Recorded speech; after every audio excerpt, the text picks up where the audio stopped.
And welcome back to another episode of Pokemon Knowledge. Now, if you've been following my channel for a while, you know there's a couple topics I love talking about. One topic is obviously Pokemon, but that second topic I love to talk about more than anything else is talking about time.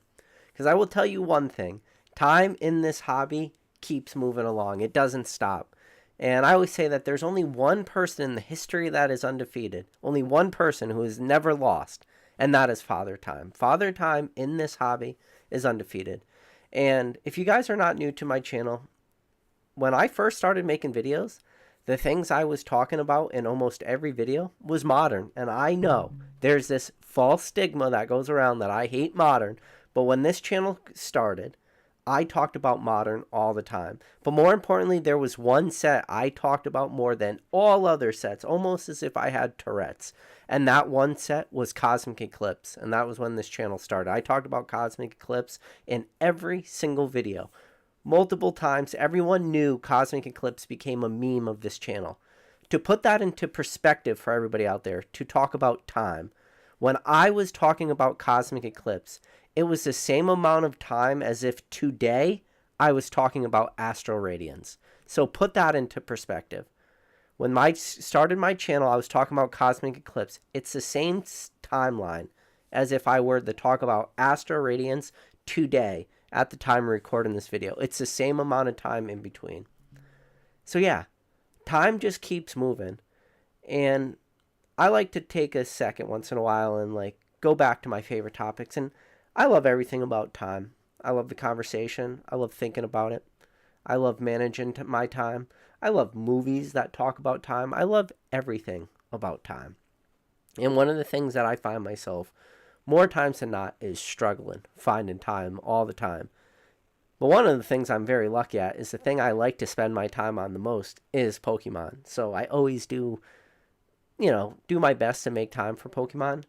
But man, just like this last week, I was painting bedrooms, getting it ready, and just one day it's painting trim, the next day it's painting the walls. Let me know out there too. If any of you guys are painters, I'm not a painter. I just, do painting on the side and when I have to. But should I paint walls first and then the trim? Or should I paint the trim first, then the walls? Because I painted the trim first, and oh man, it was just hours of time. And I'm just running out of time, especially with the new baby coming. But it just kind of puts things into perspective. And I was looking at eBay just yesterday, believe it or not.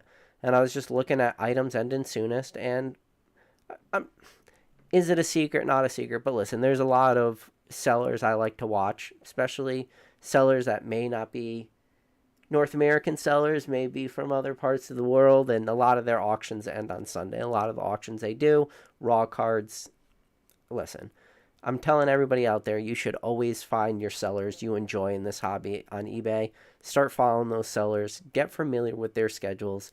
When do they end auctions? And if you know, it makes your time that much more efficient because sure, I guess there's probably some dollar amount you could throw on as if you were to look at eBay every hour of every day and just watched items ending soonest, just watch items newly listed.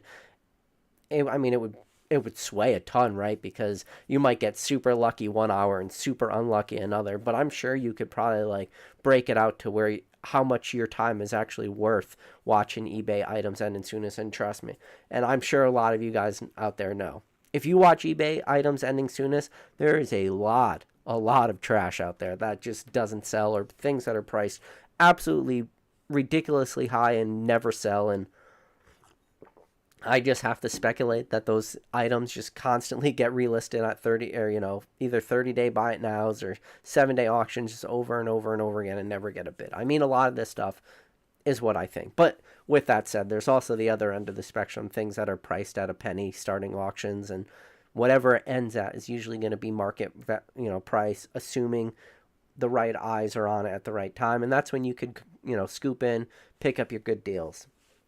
But I definitely been able to do that where I follow certain sellers and I know their auction blocks and I'm picking up. Listen, at this point, I only pick up a handful of cards. I really know what I want before the auctions even end. And they usually have a lot of good stuff. But that's just part of it, right? Part of using your time to your advantage. And man, time is this. It is crazy, crazy valuable right now. And I just think about it all the time. Think about time. And I was in Rattle stream the other day. Uh, right after my last stream on Friday, we went into the Rattle Discord and I just was talking. And one of the things I mentioned was during the last podcast with myself, Cool Train Ryan, and Rattle, I talked about Terminator. It was a Terminator TV show, but I absolutely love it. But I love anything about time, especially movies about time.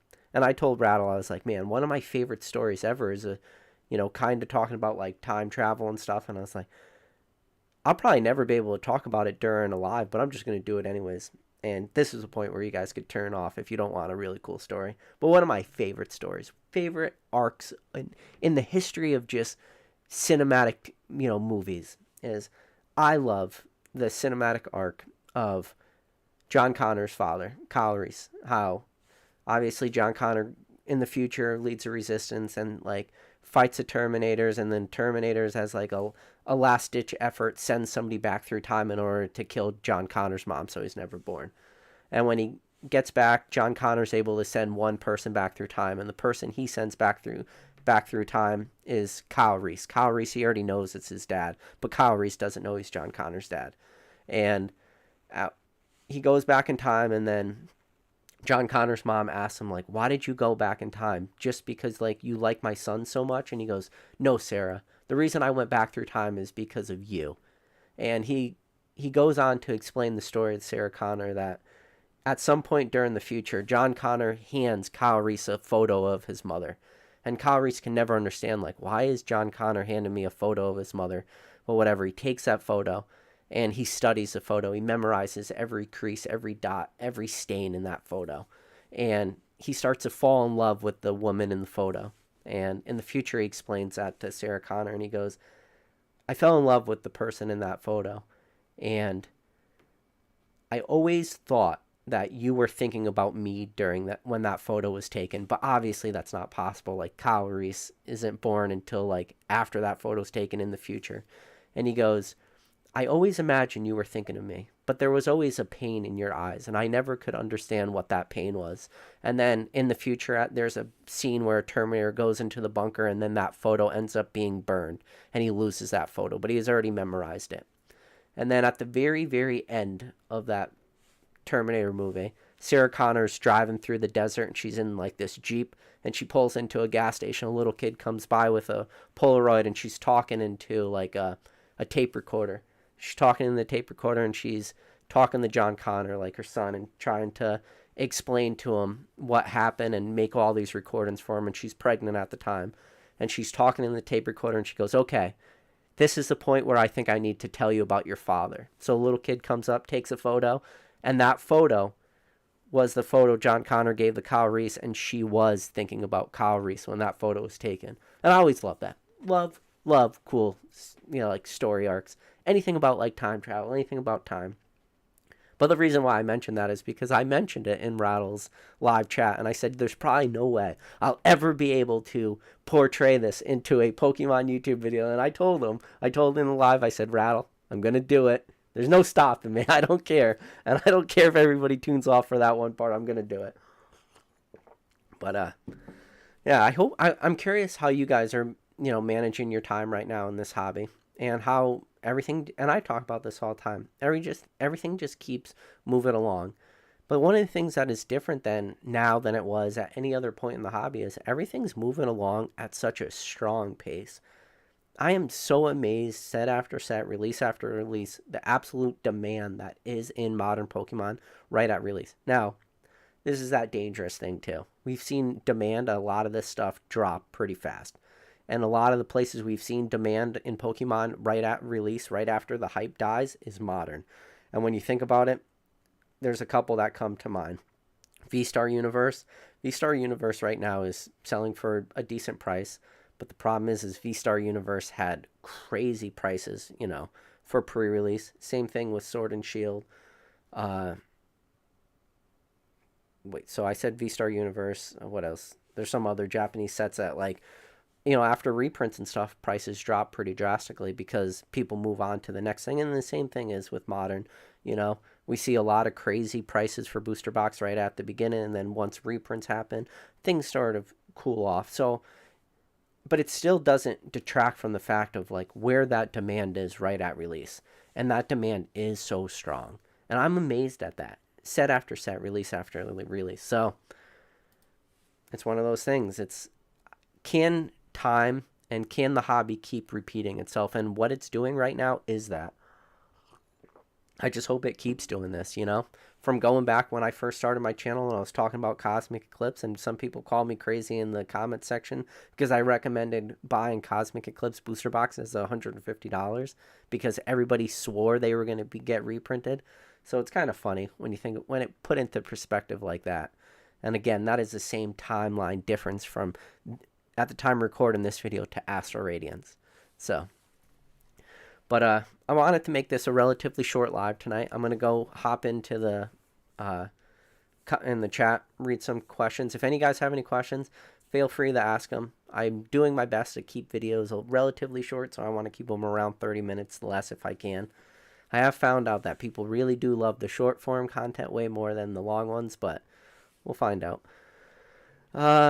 So Rumiz A says he got scammed for the first time in 4 years on Buy-E. I'm such an idiot. There's a lot of good deals on Buy-E, I'm not gonna lie, but there's a lot of scammers on Buy-E too.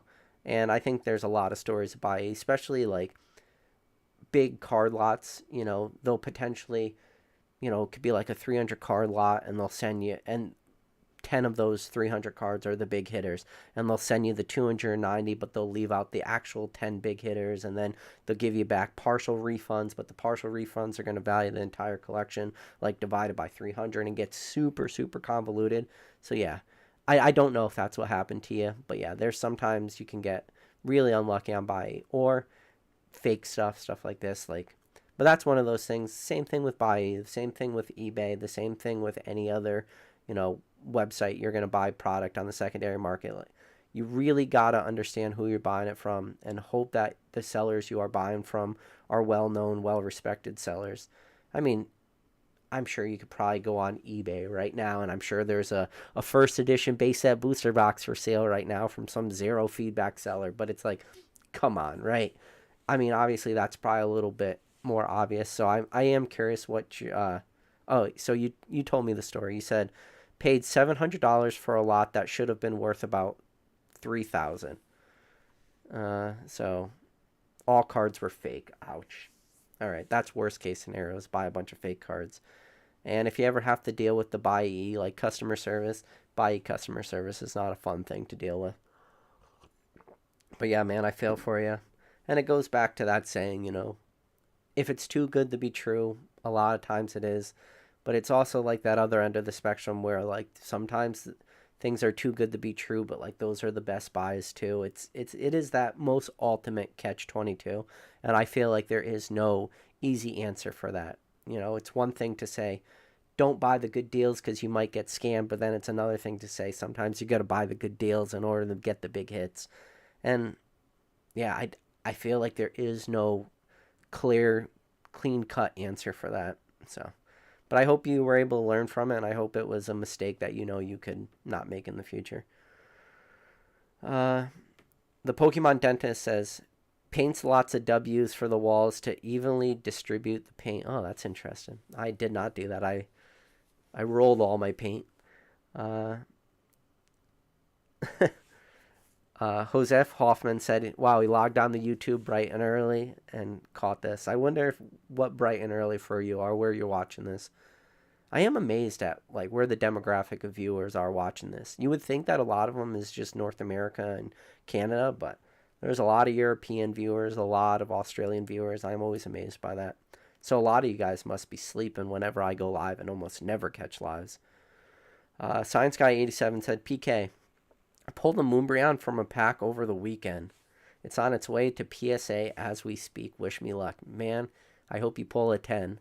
I hope you are not one of the unlucky few that has that 20% Gem Mint 9 rate. So you have on average, you have about 80% for a pack fresh Moonbreon that hit a 10.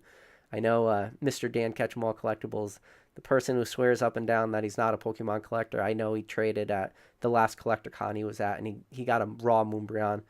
I forget what he sold. He sold something. But he got the Moonbreon and some cash for one of his cards. But he did send it in the PSA. Was lucky, was part of that 80% Gem Mint 10 rate. And now he doesn't know whether to keep that card in his personal collection or not, which is ironic because I also made a video saying if I ever pulled the Moonbreon, I'd probably keep it, which goes against everything that sort of makes sense and everything I say on this channel, especially when it comes to modern. A card that is going to be heavily graded, going to have huge populations. And one thing I always say, you should always be selling modern 10s. You should never be buying modern 10s, which I guess one of the differences, I didn't say I would buy a modern 10. I said if I pulled it, I would grade it myself. But there would be a part of me who would definitely want to keep a Moonbreon PSA 10. I don't know if it's just... that card's just like almost a thing of legends at this point. And there's so much lore around that card. And that card will be a very strong indicator, just the same way it is today, the same way it was yesterday, and the same way it will be in a month from now or a year from now. That card will always be the strongest indicator we have of the current state and the current health of the Pokemon market. One of like the lower value cards I always say is a great indicator is like the Charizard V Champions Path promo from the ETBs. How many of those cards are graded? That's a good indicator, but that's a very low end indicator.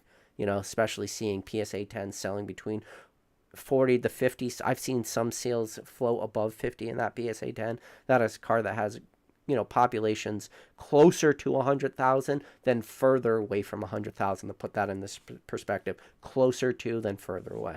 So, yeah, that Moonbreon will be a very good indicator from now and into the future. And if that card does start to drop in price and populations continue to grow, it will mean that maybe there's not as big of a high, you know, dollar collector.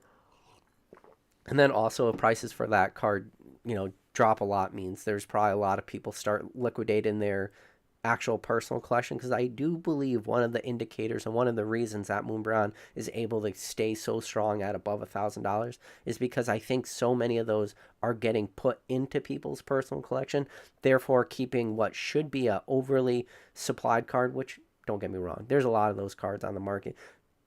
There's a couple sellers on eBay that are throwing up some red flags too. Some sellers that are selling way too many Moonbreons, so I'll be interested to follow those sellers too and see what's going on. I know there's been a lot of speculation with, you know, what happened with the Fusion Strike stolen hits, and a couple speculations for some of these Moonbreon Evolving Skies hits. And there's a couple sellers that are throwing up some weird red flags, but I think it might be a little too early to throw shade at those people, but I'll be watching those people too.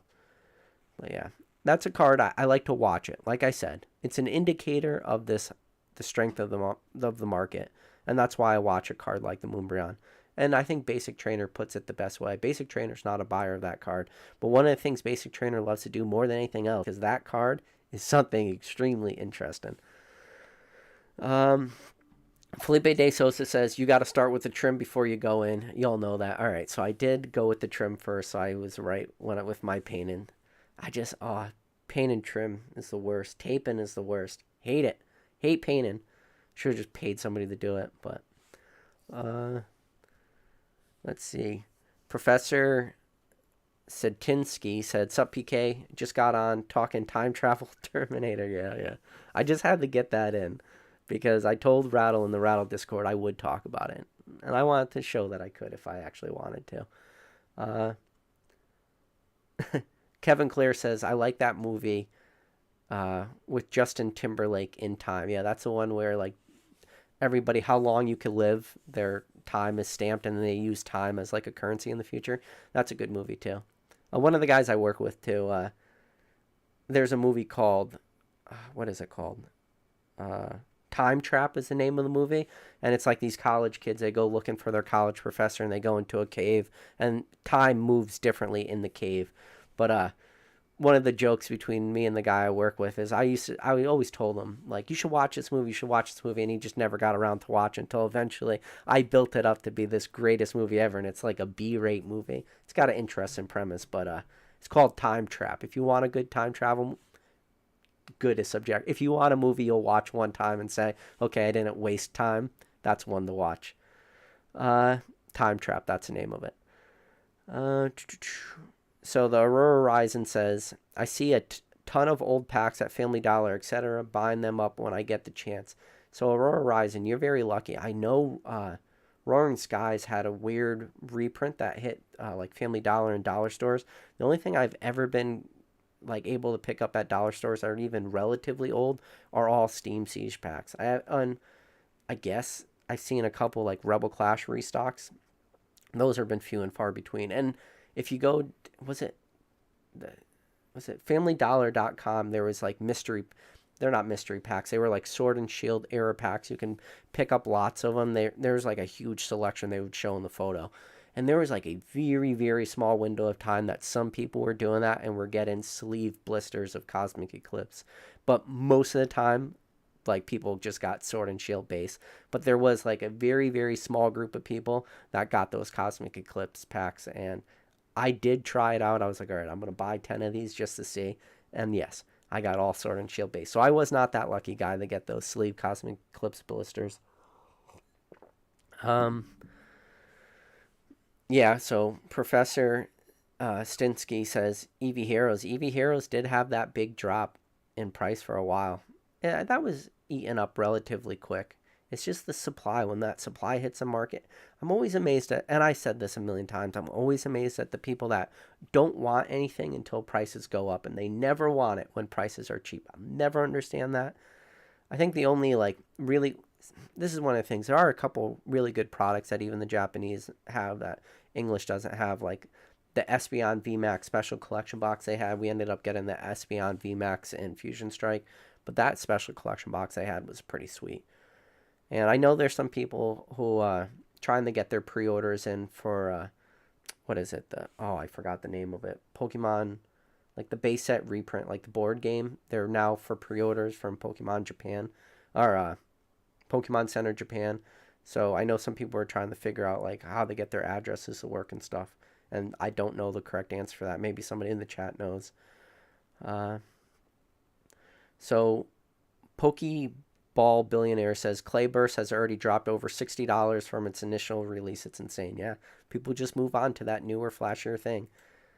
And yeah, we'll see. And Kevin Clare says, because nobody wants to pay triple the price. Kevin Clare, you are right. People shouldn't want to pay triple the price. Look at every single modern price or product. For some reason, people only want to pay triple the price. The second it becomes double the price or MSRP, they do not want to buy it. So I think Kevin Clare is right when he says nobody wants to pay triple the price, but I think it's kind of the opposite. For whatever reason, at the beginning, people only want to pay triple, and then they say, okay, now I don't want to spend it anymore. Uh, so Daniel Cruising for a Bruising said, and the reason why I said Daniel Cruising for a Bruising because he asked the ultimate question: what should we be buying right now and keeping sealed? If I were buying right now and keeping sealed, modern booster boxes, things that are getting close to being out of print, and things you can pick up for relatively cheap. I saw Brilliant Stars recently being liquidated at $116.99. That is a booster box that right now is selling. Well, I mean, on Pokemon Center you could pick it up at $143, but that booster box is selling for like $135. And I saw somebody selling it for $116.99. $116.99 for a Brilliant Stars booster box? I thought that was a pretty good deal. If you can pick up Lost Origin, and sometimes these are tough to find, but if you could pick up Lost Origin, Silver Tempest, sub 120, I think right now, like, that's a good thing to be buying. Those modern booster boxes all at sub 120. Ideally, where you want to be is that, 95 to 105 for a lot of these booster boxes. I think we can potentially see prices that low if we get big reprints of this stuff. But right now, it just seems that whatever reprints we are getting are just not substantial for anything. Astral Radiance is like a maybe. But yeah, if I was buying something right now to keep sealed, Brilliant Stars booster boxes at $116.99. And listen, I've said it a million times, and I've actually had them on this channel before. Pokemon TCG drops on Twitter. Follow Pokemon TCG drops on Twitter. He gives you all the good deals. So if you are looking for those sub 120 booster boxes, that's a place you're going to have to look. And we'll see. I mean, even Scarlet and Violet is, I mean, Scarlet and Violet's super new, but Scarlet and Violet, sub 110 a booster box. If you get lucky, you could find those. Those are good buys. I think Pokemon TCG drops showed Scarlet and Violet booster boxes at like 103 or 104 he posted. I was only able to pick up my two at 110. I thought about dabbling at 104, but it's still a little bit too high for me to where I like to make positions. But yeah, I think that would be like if you were buying and keeping sealed, that's probably what I'd be buying. Or if you get like the super obvious stuff, like you walk into your local like Walmart and they have the Jolteon, Flareon, Vaporeon premium collection boxes. Like those are still trickling in on occasion. Like if you get super lucky, you could pick up that stuff. Like yeah, I would probably pick up that. Or if you get super lucky and you still pick up some Celebrations. Celebrations is doing pretty good right now. Celebrations is definitely getting towards the end of the restocks, I believe. Can't confirm this, but I'm leaning towards Celebrations is not going to get restocked as much as we're seeing right now. We're seeing weird restocks as Celebrations happen too, especially at Walmart. Between the Charizard, the Lance's Charizard boxes and the Dark Sylveon boxes at Walmart, there's been a pretty decent supply of those. I don't know if that's MJ Holden sitting on like a warehouse of this stuff or if it was some weird, crazy reprint. I'm not really sure. But there's been some Celebrations definitely trickling into Walmart. And that's for some of these like keep seal product plays. It's a lot of it's going to be lucky. It's going to be, regional. It's going to be what is your big box retail getting, or you follow your Pokemon TCG drops and you get like some one-off PokemonCenter.com restock. Like 2 months ago or a month ago, we saw those Evolving Skies booster boxes get put up on PokemonCenter.com. Like if you get lucky with stuff like that, those are the plays that it's like, yes, do that right away. And the only thing I regret is only buying one case on that last drop. I should have bought two. And when Ryan was on the podcast, like he pointed that out to me, like, what are you doing, man? And I was like, I don't know. I just was too excited to like see that at 143 or whatever. So, but yeah, if you're keeping stuff sealed, those would be where I'd like be placing my money, but mainly booster boxes. I wouldn't really be touching a lot of other stuff at this point. The Aurora Horizon says, I got 13 packs of Steam Siege at Family Dollar with coins. Gonna scoop them ASAP for a sealed. Yeah. Thoughts on Sword and Shield boxes that came out, or thoughts on SS boxes that came out today? SS. What is SS boxes? Anybody? Somebody let me know. I'm not sure. But if I knew what SS meant, I probably could give you a better answer. Felipe De Sosa said, hot take, John Connor's dad is symbolic of his regrets. Unfinished business. He must have bought Shining Fates at 120. Yep, probably. Or Chill and Rain at 180, 160. Or Battle Styles at 160. Yeah, that's what John Connor represents. Stetson Hayes says, any chance you're going to Collecticon Denver this year? I will not be at Collecticon Denver, but I will be at Charlotte. I would have normally went to Denver. The only problem is Charlotte and Denver are only like 2 or 3 weeks apart, so it's just too tight of a time frame to do both. But I will be at Charlotte. The Candyman Can says, can you go back in time and stop us from grading with CGC? Listen, I've made it my life goal at this point to just trash on CGC every chance I get because they're a bad company. I don't have my issue is not even so much with the grading at this point. It's just always with the customer service. I just don't like how CGC's customer service is. Jose Santos says, when is the Terminator Knowledge channel coming? Yeah, right. Oh no, skip to the bottom. Why does that happen?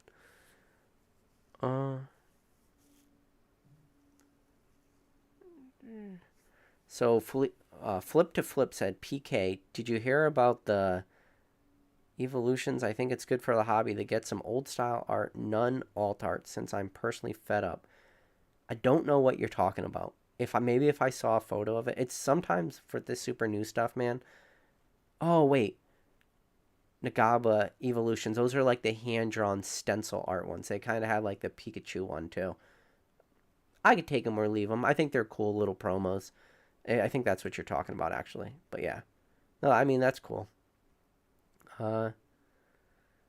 Matthew Wong says, what do you think about the growth of the big Ray teams. Big Ray teams. What is big Ray teams? You guys are asking me all these questions. I have no clue. Growth of the big Ray teams. Big Ray teams. What is big Ray teams?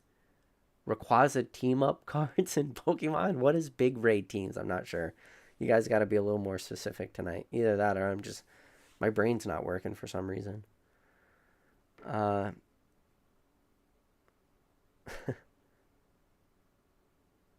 Felipe de Sosa says, only the base set Charizard has been talked about and desired as much as the Moonbreon. I don't have one, but I wouldn't throw one out of the bed, yeah. Okay, so Matthew Wong says, what do you think about the growth of tag teams? Not big raid teams, tag teams. I think growth of tag teams is kind of going on that path a lot of people were speculating on, a lot of people were talking about. And one of the reasons why is I kind of was hinting at it. I kept talking about a couple sets, maybe not tag team sets, but I definitely kept talking about Lost Origin. I talked about probably on 20 different videos. I talked about the Gengar Mimikyu from Tag Team, talked about that card.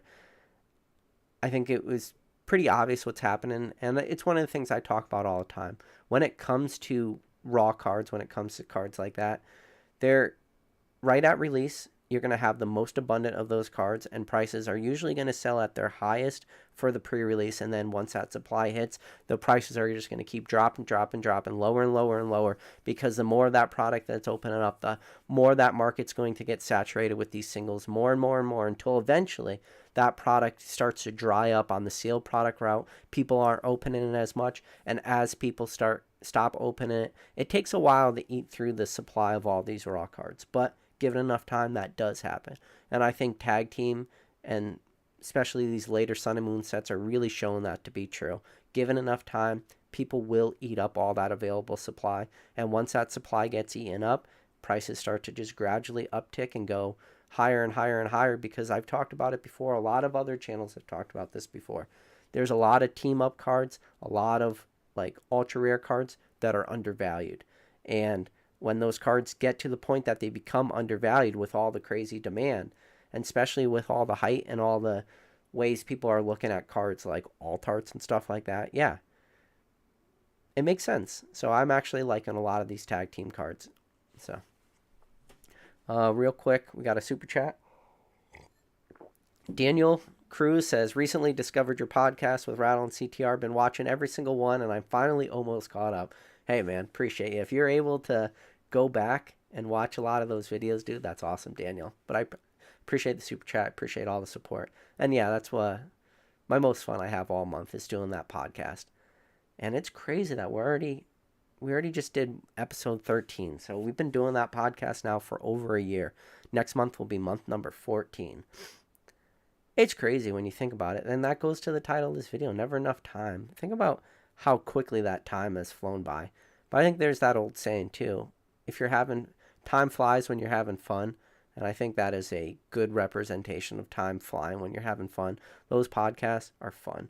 I'm also very amazed at, people that do go back and watch some of these older videos, because a lot of these videos are very in the now. I mean, it would probably be pretty easy to go back and cherry pick a lot of my videos, because they're all live. They're all talking about current Pokemon situations most of the time, talking about reprint speculation, talking about current prices. So I'm sure a lot of that stuff, some of it ages really well, some of it probably ages very poorly, because a lot of these videos are just us talking about the information that we have available at the time. So let's see. So Kevin Clare says, so will any cards in 2003 beat out Moonbreon, do you think? Well, there's a couple of Japanese waifus that are currently beating out Moonbreon. But English-wise, no, I don't think there's...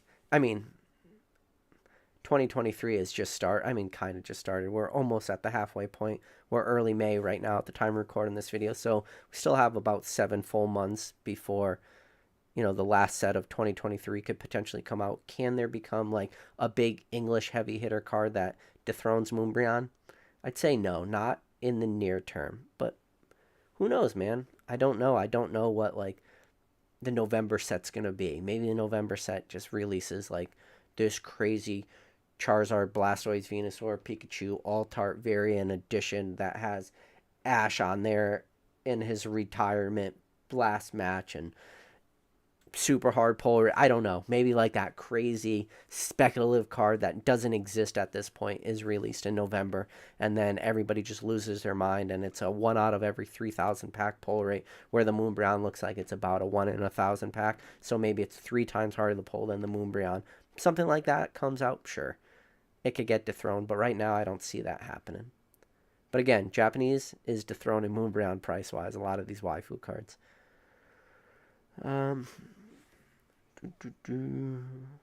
Let's see. So Kevin Clare's talking about the packs that were really released at Dollar General once in a while. He said Steam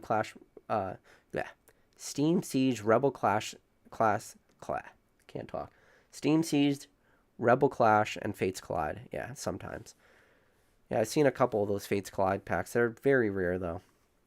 And then he said, yeah, Roaring Skies for a while last year. Sealed Entertainment says people want the 151. Oh, that's right. It's the 151 going up on Pokemon Center Japan. He's right. I was wrong. I don't know why I said that, because that was a different order. My brain is all messed up tonight. It's because I've been doing too much stuff, man. Running out of time. But yeah, Sealed Entertainment, you are correct. I was definitely wrong. It's the 151 sets, the pre-release for Pokemon Center Japan. I'm wrong.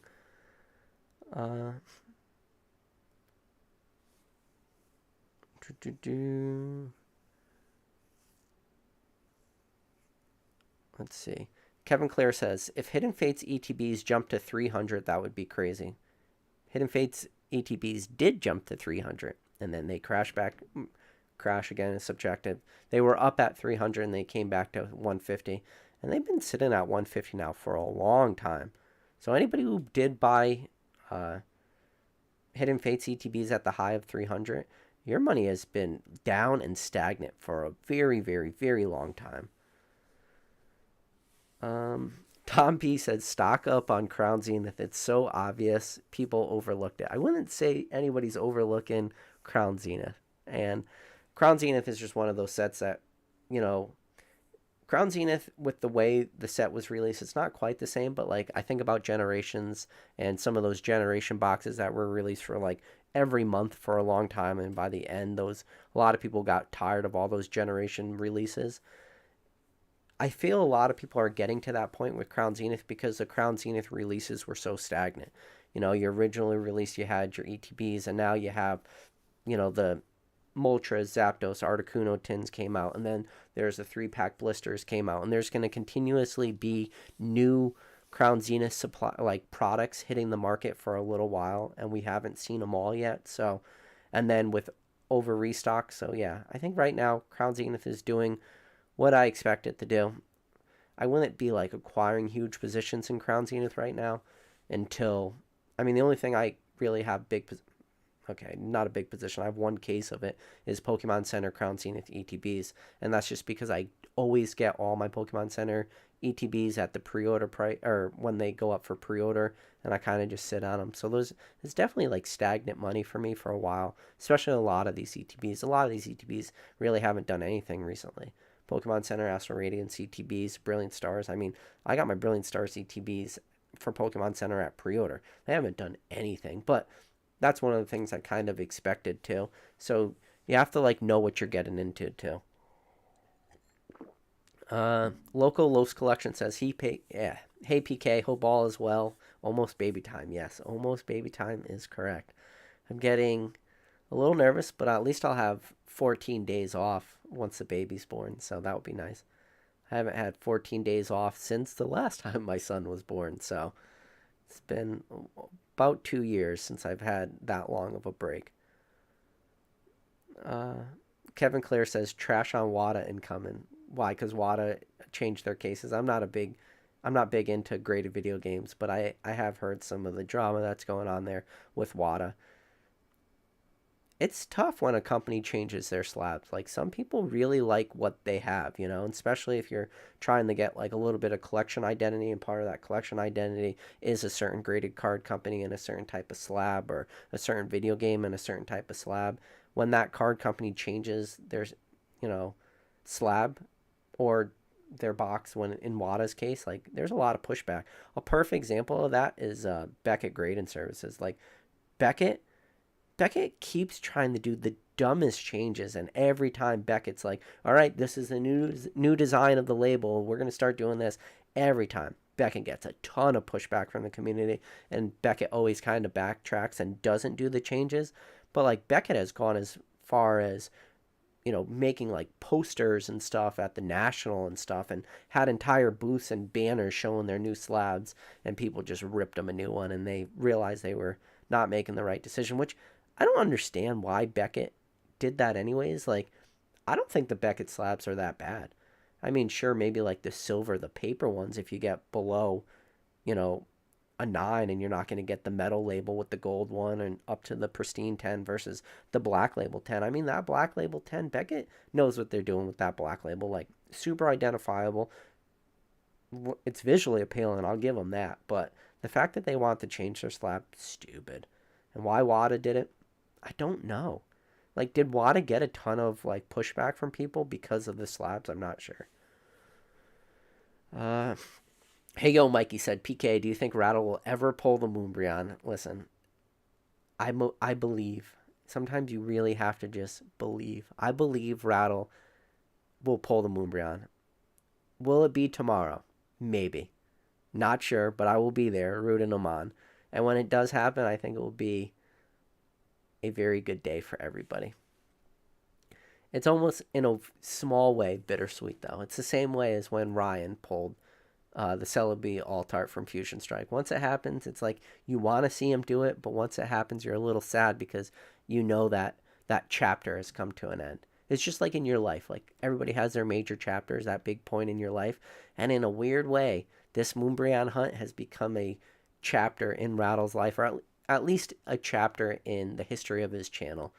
So when that day does come, while I will be very happy for him, there will be a very small part of me that will be sad that that chapter is over, because those are some of the most fun streams. And I've been extremely lucky and extremely grateful that Rattle has brought me on to a couple of those streams, including the very first one he ever did, that very first Moonbreon hunt.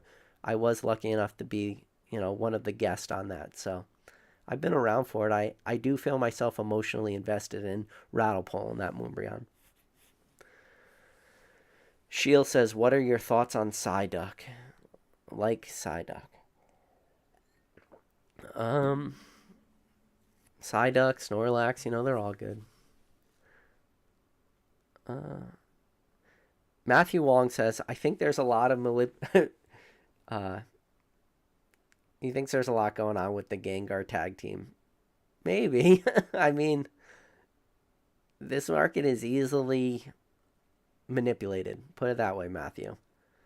So when you say, do you think there's a lot of manipulation going on with the Gengar tag team? I mean, you could be right. The problem is I don't, and it goes the same way with raw cards as it does with sealed product. People only want to ever buy stuff people only want to buy stuff when it's expensive. That Gengar tag team card, I talked about that card on I don't know how many videos. We talked about it as a potential buyout candidate. I speculated on that card for a long time. It was cheapish. It wasn't like the cheapest card, and instead it was still tag team. It was still a relatively expensive card. But like, people don't want to buy stuff when it's cheap. They only want to start picking it up when prices start going up. When they see prices start going up, people always want to just jump onto that train. Or think about it more as a rocket ship. They never want to buckle in and get ready for the ride. They always want to try to jump on the side of that rocket ship as it's going up. I don't know why. I think maybe a part of that is people are just not spending the time to like research things and find things that are undervalued. And I talk about this all the time. There's a lot of undervalued stuff out there. But I just think people don't have that patience. They don't want to buy something that is potentially undervalued and then wait for the market to realize it's undervalued. Like that Gengar. I mean, there's a couple Gengars from Team Up, but like, yeah, it takes people sometimes to realize something maybe is undervalued, and then eventually that card goes from being overvalued at release to undervalued because supply has hit the market, and then eventually that card goes back to being overvalued. So it's not just always that that card it stays undervalued. Sometimes that card get enough eyes on it, it becomes overvalued. You know, I mean, it's not a huge like sample size or huge subset, but there was a while that the Team Rocket or Here Comes Team Rocket card from Hidden Fates, that full art trainer card, it was undervalued for a while, and then it had a huge run up, a ton of manipulation that went into that full art trainer until eventually prices went absolutely crazy, super manipulated, and then that card was overvalued, and then eventually that card dropped back down, started to be like undervalued again, and then people started to realize prices started going up, and now that card's overvalued again. It's just cards go through these weird ebbs and flows, and you just have to recognize where are you in that ebbs and flow. Are you in that part where that card is undervalued, or are you in the part where that card is now overvalued? And cards can go from, you know, undervalued, overvalued, undervalued, overvalued. That definitely happens. So Nick says, PK, do you still enjoy opening the newest product, or do you just strictly purchase to grow your collection, make market moves? When do you stop to enjoy it? I find it hard to juggle. Sometimes it can be hard. I haven't opened any Scarlet and Violet. The most recent set I opened was Crown Zenith. I really enjoyed Crown Zenith. I really enjoyed the pack opening experience. My wife loves to open cards too, so you know, I picked up a couple ETBs, just me and her, open the cards together just to enjoy the set, kind of get a feel for the set, and it was a lot of fun. But yeah, do I still enjoy opening newer products? Yes, of course I do. The problem is I just don't do it because I'm trying to have the hobby, like, use the hobby to grow the hobby, and anytime you're opening modern product, you're probably going to lose money doing that. So I try to not do it as much as I might want to. When it comes to cards I like, though, especially modern products, I'll go out and I'll source a lot of those cards raw, though. Grade a shit ton of them, and then, you know, pull out one of the 10s for my personal collection potentially, and then, you know, sell off the rest. Do stuff like that. So Flip to Flip says, people are talking about an upcoming Pokemon announcement 1 week or two about reprints. Imagines the announcement is no reprint is coming anymore for Sword and Shield sets.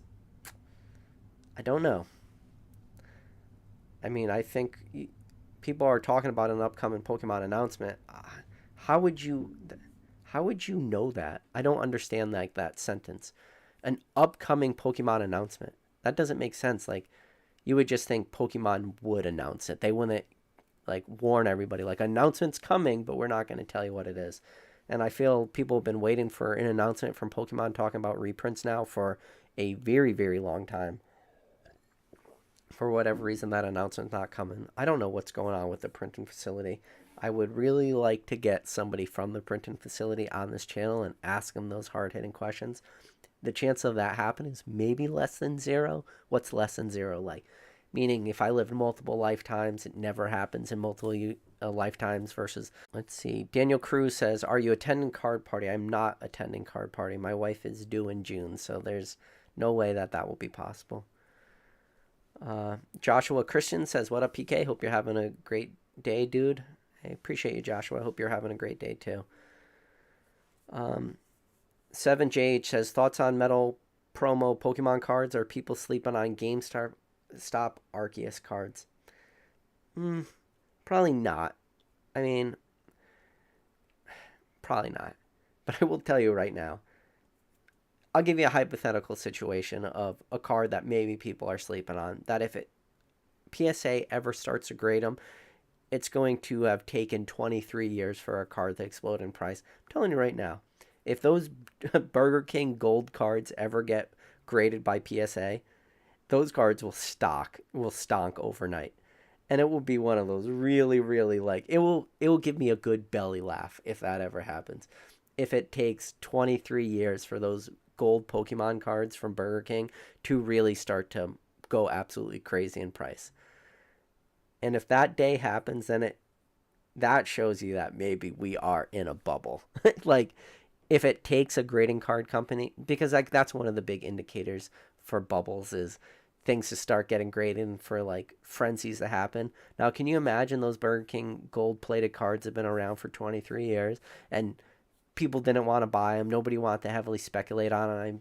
Most people have them already as part of their collection. But the second PSA starts grading those things skyrocket in price. If that happens, I will tell you right now, I will have a very good belly laugh from that. So, I know that wasn't the question you were asking, but I think it's a good conversation to have. Uh, let's see.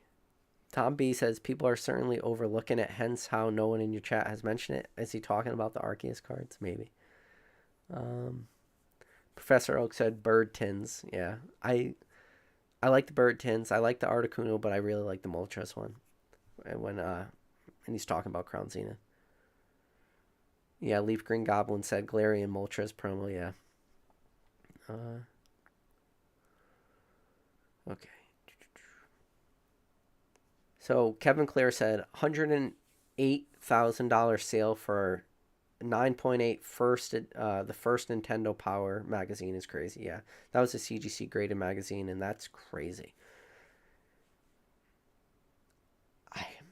I don't know if I had that Nintendo Power magazine growing up as a kid. I know I had Nintendo Power. Did I have the first one? Probably not. But man, just think, somebody was smart enough to keep that Nintendo Power magazine in pristine enough condition to keep that thing in 9.8. I tell you what, as a kid, none of my Nintendo Power magazines would have got anything close to 9.8. I mean, used to read through those things. Like, as a kid, this is pre-internet days. That's kind of like what you look forward to between Saturday morning cartoons and Power Rangers and, you know, once you got a little older, watching The Simpsons at 5 o'clock. Like, Nintendo Power Magazine was like one of those things you look forward to. The same thing, you guys remember when they would send you the Lego magazine, like during holidays? So like right before Christmas time, probably in like early November, everybody would get the Lego magazines you could order from Lego.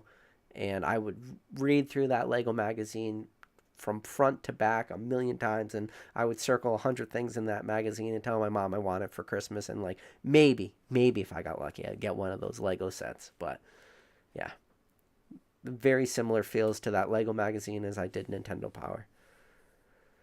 See, we got Chevals in the chat. Good to see you, Chevals.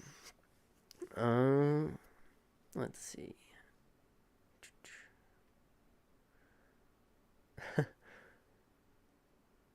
Eric Bacamontes says, I hope I said your name right. He said, what are your opinions on sniping some cheap PSA 7 to 9s and cracking to resubmit for better grades? Worth a shot? Yeah, I just did it. 2011 black and white victory medals. Victory cups? Victory medals. Victory cups. 2011. I bought 2 PSA 8s and 1 PSA 7. So first place, second place, third place trophy cards. My 2 PSA 8s both both went from PSA 8s to PSA 9s, and my PSA 7 went from PSA 7 to PSA 8. So that was a cross grade of cards I cracked at the same grading card company. So to answer your question, thoughts on picking up some cheap PSA 7 to 9s that you think are undergraded? Yeah, do that, man. I've been doing it, and it's working, even within the same grading card company. So, Herman Jose Santos says, PK, don't give him my idea. Oh, my God. Can you imagine if tomorrow PSA announces, now grading 1999 Burger King gold-plated cards, and then the market just will lose its mind, and everybody's like, we got to buy all these. Dark Lava Lizard. Long time no see, PK. Dark Lava Lizard, buddy. Good to see you in the chat. Where you been at? Flip to Flip says, PK, you need an online cap store with Raichu in it. I'll buy one to support. Please do it. Yeah, so shout out to Dylan out there. Dylan made me one of my very first fan arts.